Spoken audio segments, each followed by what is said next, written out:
Hello. So in this video, we're going to talk about Anton Chekhov's play, The Cherry Orchard. Chekhov is one of the most important, not only Russian playwrights, but modern playwrights, capital M, modern, in the vein of people like Ibsen, Strindberg, Shaw, O'Neill, Williams, Hansbury, people like this who are in this sort of latter half of the 19th century into the first half of the 20th century, and are working through these typically social problem plays. This is an idea really that Ibsen kind of introduces to the theater, and it just revolutionizes the way that theater worked for about a century. And Chekhov is in that tradition. Chekhov, though, is kind of an interesting figure in that tradition because, unlike people like Ibsen, for instance, or Strindberg, Chekhov is a bit more, I'd say a bit more playful, even a bit more complex in some ways, although Ibsen and Strindberg are definitely complex in their own ways. But like one of the things that is odd about Chekhov, or one of the things that people sort of struggle to make sense of with Chekhov, is what exactly he's doing generically. So The Cherry Orchard is officially called The Cherry Orchard, a comedy in 4 acts. But it's not very funny. Kind of doesn't do any of the things that comedy traditionally does. Like, typically comedy involves a situation in which you have a set of characters, something negative happens to them or some sort of crisis occurs, and then things end well for them. That's not really what happens in The Cherry Orchard. It's not a jokes-driven play, so people aren't really sure. Like, there's a ton of debate among Chekhov scholars, drama scholars in general, about how to categorize this play. Is this a comedy, as Chekhov calls it? Is this a tragedy? Because in some ways, it aligns more with tragedy as a genre. Is this a tragic comedy? And if so, in what sense? What do we mean by the term tragic comedy in this context? So Chekhov is very hard to pin down, and a lot of his plays are like this, where there are elements of comedy, elements of tragedy blended together, and it's a kind of weird, difficult to navigate mess. But it's also a great piece of drama. So The Cherry Orchard is basically about the confrontation of traditional Russia with modern Russia. So Chekhov writes in late 19th century into the 20th century, very early 20th century. He died in 1904. The Cherry Orchard... I should have looked this up beforehand.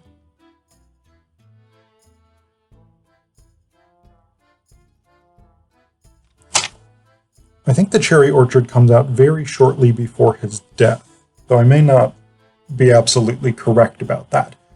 But late 19th century, early 20th century, Russia is being radically reimagined, basically.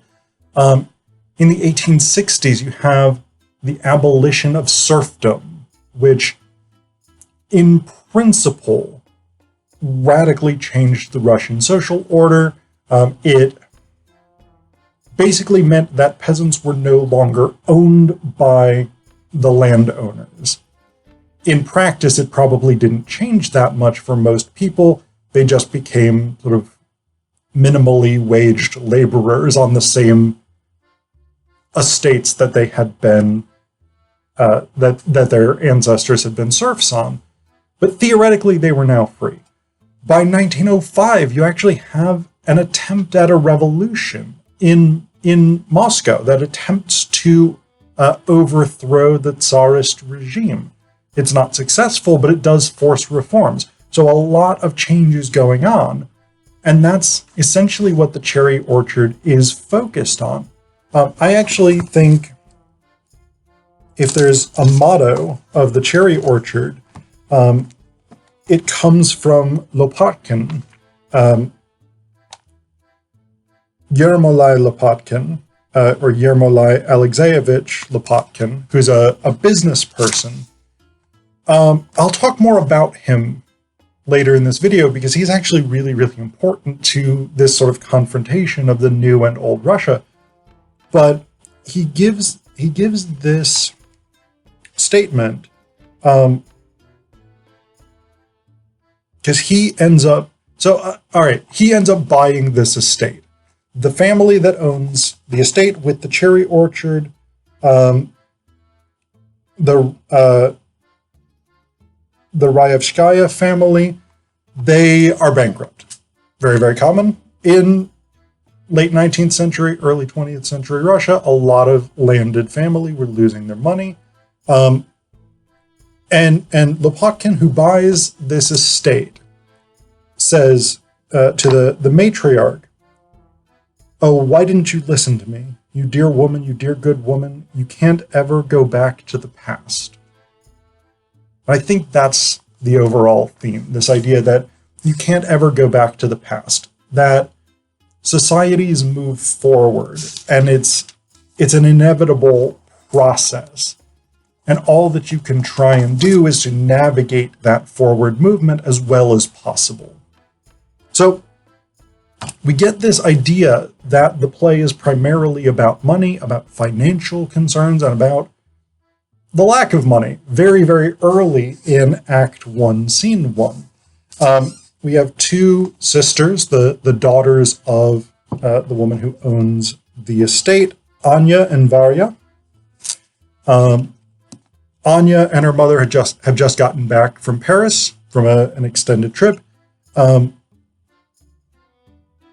Anya recounts of their mother, and she sold the villa in Menton, which is a town in the French Mediterranean coast. And the money was already gone, all of it. And I spent everything you gave me for the trip. I haven't got a thing left. And Mama still doesn't understand. We have dinner at the train station, and she orders the most expensive things on the menu. And then she tips the waiter a ruble each. That's roughly according to the footnote here in the Norton Anthology of Drama version, that's about $20 US in contemporary currency. And Carlotta does the same, and Yasha expects the same treatment. He's just awful. You know Yasha, that flunky of Mama's, he came back with us. Then Varya says, "I saw him, the lazy good-for-nothing." Anya says, "So what happened? Did you get the interest paid?" Varya says, "With what?" Anya says, "Oh my God, my God." Varya says, "The place goes up for sale in August."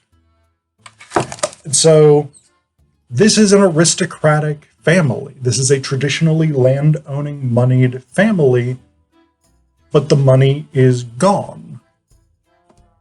The mother does not know how to function without that money. This is an example of aristocracy who have such a thoroughly privileged experience of the world that they're simply incapable of conceptualizing that they're broke, and that might mean not ordering the most expensive food, not giving large tips, etc., etc. All of these things that are, one wants to say wasteful, but these things that are not particularly frugal.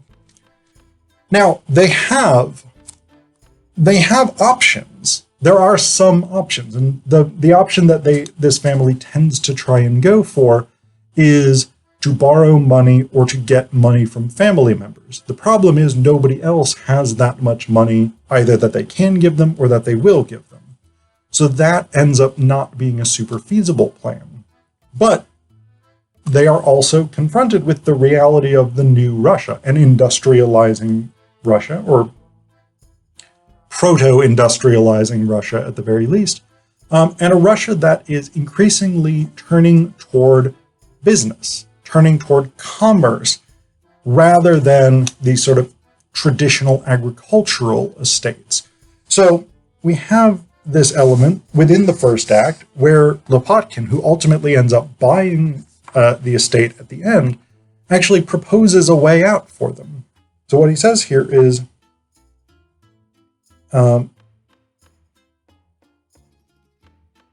well, just to make it short, you know you haven't kept up the mortgage payments on your place here, so now they've foreclosed and your estate is up for sale, at auction. They set a date already, August 22nd, but don't you worry, you can rest easy. We can take care of this. I've got a great idea. Now listen, here's how it works. Your place here is 15 miles from town and it's only a short drive from the train station. All you've got to do is clear out the old cherry orchard, plus that land down by the river, and subdivide. You lease the plots, build vacation homes, and I swear that'll bring you in $25,000 a year, maybe more.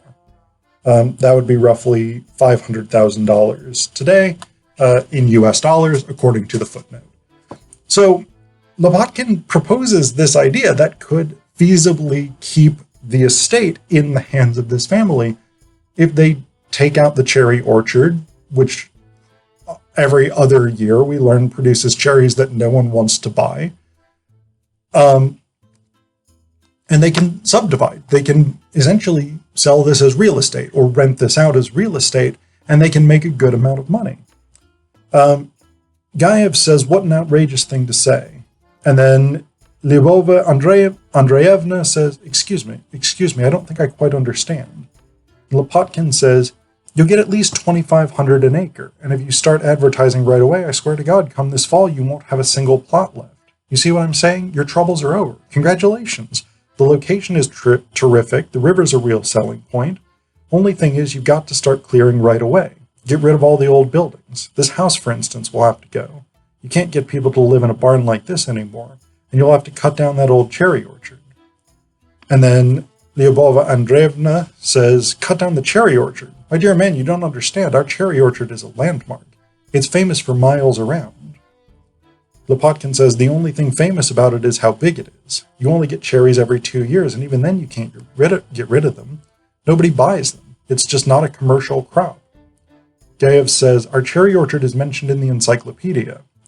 This would be, according to the footnote, probably a reference to the Great Russian Encyclopedic Dictionary, an authoritative 86-volume reference work published by F.A. Brockhaus and I.A. Ephraim.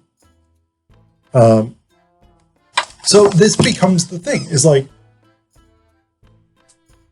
the family is presented with a number of potential options, potential things that they could do to improve their financial situation, and because they insist on clinging to these traditions, they insist on trying to basically pretend that the progress that has bankrupted them is not happening.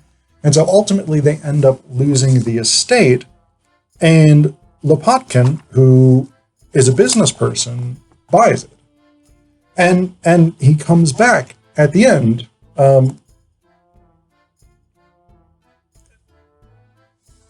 So I'll give you this bit, because what is really interesting, the way that Lopatkin characterizes his ownership, his new ownership of this estate. Lyubova Andreevna says, who bought it? Lopatkin says, I did. Stage direction say that, pause. Lyubov is overcome. She would fall if she weren't standing beside a table in the armchair. Varya takes the keys from her belt, throws them on the floor, crosses the room, and goes out. Lopatkin says, I did. I bought it. No, wait, don't go, please. I'm still a little mixed up about it. I can't talk yet. He laughs. We get to the auction, and there's Deriganov, all ready and waiting. Leonid Andreevich only had 15,000, so right away Deriganov raises the bid to 30. That's on top of the balance on the mortgage. So I see what he's up to, and I bid against him. Raise it to 40. He bids 45, I bid 55. See, he's raising by 5, and I double him. I raise him 10 each time. Anyway, finally it's all over, and I got it. 90,000 plus the balance on the mortgage. Now the cherry orchard is mine. Mine. A loud laugh. My God, the cherry orchard belongs to me. Tell me I'm drunk. Tell me it's all a dream. I'm making this up. He stomps on the floor. And don't anybody laugh. Now, this is the bit I find really interesting. My God, if my father and my grandfather could be here now and see this, see me, their Yarmolai, the boy they beat, who went barefoot in winter and never went to school. See how that poor boy just bought the most beautiful estate in the whole world. I bought the estate where my father and my grandfather slaved away their lives, where they wouldn't even let them in the kitchen.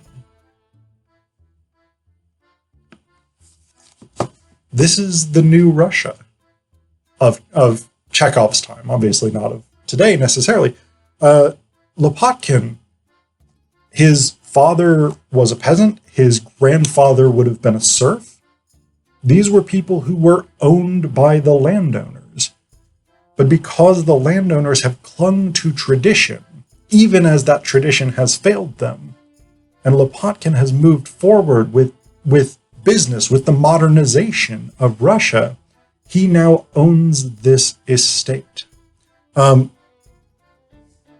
So we've got that clash between the old and the new. And I think the other bit of this that's really, really interesting is, or the bit that I really like, I don't know how important it necessarily is, but the other character I like is Furs, who's the butler, the elderly butler of the family. The first time we see him in Act 1, it says, "Enter Furs in his old-fashioned butler's livery. He crosses to the table and begins looking over the coffee things." So basically, like, the impression we get of Furs as a character is that he is rather old-fashioned, he's somewhat forgetful, but he clings to tradition. He is very much of the we are servants and we have to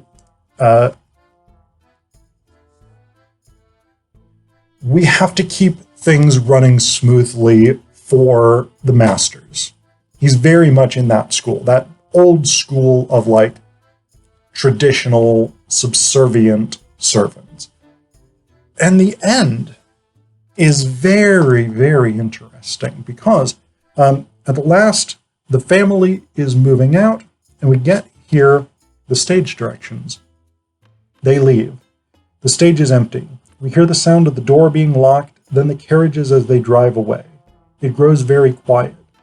In the silence, we hear the occasional sound of an axe chopping down the cherry trees, a mournful, lonely sound. Then we hear steps. Enter Furs from the door, right. He wears his usual butler's livery, but with bedroom slippers. He's very ill. Furs goes to the door, tries the handle. He says, "Locked. They're gone." He sits on the sofa. "They forgot about me. That's all right. I'll just sit here for a bit." And Leonid Andreevich probably forgot his winter coat. A worried sigh. "I should have looked. He's still all wet, that one." He mumbles something we can't make out. "Well, it's all over now, and I never even had a life to live." He lies back. "I'll just lie here for a bit. No strength left. Nothing left, not a thing. Oh, you young flibberty-gibbet." He lies there, no longer moving. In the distance, we hear a sound that seems to come from the sky. A sad sound like a string snapping. It dies away. Everything goes quiet. We can hear the occasional sound of an axe on a tree. I've seen The Cherry Orchard performed at least once. I think I've seen it twice. That last moment where Furs, the aged, loyal servant who has spent his life devoted to this family, dies alone in an empty house, I think is one of the most tragic and moving images that I've ever seen on stage. And that's the end of what Chekhov called a comedy.